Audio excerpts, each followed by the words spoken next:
Hello, this week is Myopia Awareness Week. Myopia is when you are short-sighted and it's when you can't see very well far away when you take your glasses off. And the reason that this is an important issue is that within the next 30 years, 50% of the world's population is expected to be short-sighted. So by 2050, that is. That's a lot of people.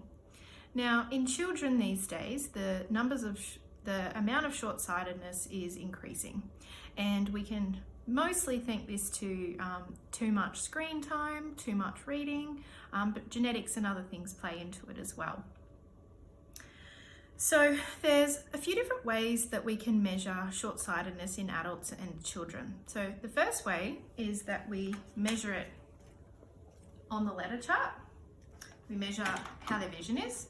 The second thing we measure is their prescription to see how high it is. And the third thing that we measure, come with me and I'll show you. This little gadget here, this is called a Myopia Master.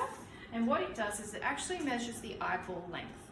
Now the reason that that's important is in short-sightedness, in high amounts, it can cause the eye to grow too long and stretch the back of the eye at the retina and cause issues later in life. So those are the three different ways that we can measure and monitor your child's short-sightedness. Now, I've got someone here that I would like to ask a few questions to. So if I just hand over to Kat. Hey Kat, how are you going today? Good, thanks. So I thought I'd ask you a few questions, seeing as you are short-sighted. So tell me, what is it like to be short-sighted? It can be quite frustrating.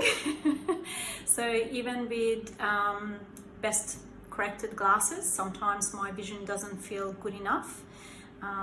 So as your prescription increases, your view of things becomes quite small, and that can make it quite tricky to see it clearly.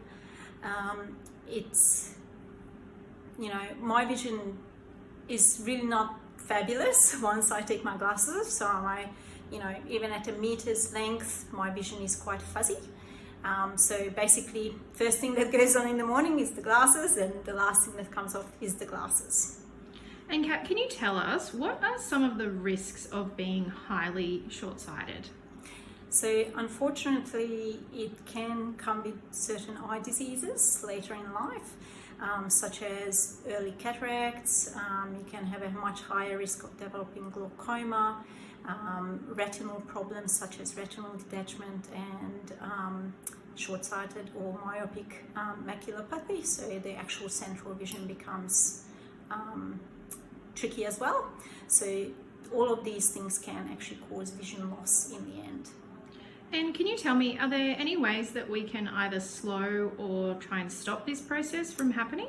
Yes, so nowadays we realize that sunshine or being outside in the open areas is a good thing.